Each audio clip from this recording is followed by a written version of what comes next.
আসসালামু আলাইকুম। আশা করি সবাই ভালো আছেন। এই ঈদে অনেকেই নিশ্চয়ই নানা ধরনের ডেজার্ট তৈরি করেছেন আপনাদের প্রিয় মানুষদের জন্য।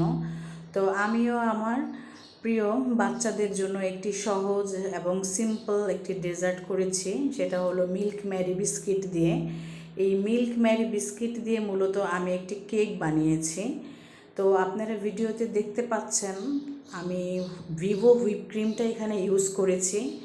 এটা ভালো করে বিট করে আমি একেবারে ফোমের মতো করে নিয়েছি, যেটা আর বলটা কাত করলেও ফোমটা নিচে পড়ে যাচ্ছে না, একদম স্টিফ হয়ে আছে।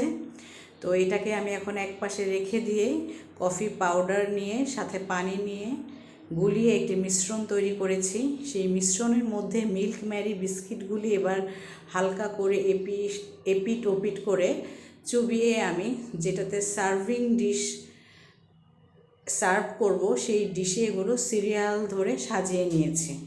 তো এর উপরে আমি এবার স্টিফ করা সেই ক্রিমগুলো দিয়ে নেব, দিয়ে একের পর এক 3টি লেয়ার করে নিব এখানে। সেই লেয়ারগুলোর উপরে এরপর আপনাদের ঘরে থাকা যে স্প্রিঙ্কলস থাকে কেক ডেকোরেশন করার জন্য মূলত যেগুলো আমরা ব্যবহার করে থাকি সেগুলো দিয়ে আপনি সাজিয়ে নিতে পারেন। তারপর এটা ডিপ ফ্রিজে যদি আপনি রেখে দেন 3 থেকে 4 ঘন্টা, তখন মোটামুটি এটা সেট হয়ে যাবে।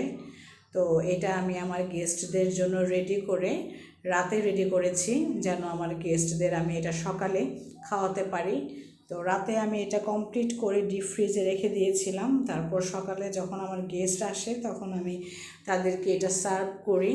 তো যখন এটা আমি কেটে কেটে সার্ভ করি 5 মিনিটের মধ্যেই আমার ডেজার্টটি একদম শেষ হয়ে যায়। তো যার কারণে আমি আপনাদের লেয়ার করে কেকের মধ্যে যে লেয়ার হয়, এখানে যে লেয়ারের উপস্থিতিটা থাকে সেটা আমি আপনাদেরকে দেখাতে পারলাম না, সেজন্য আন্তরিকভাবে দুঃখিত।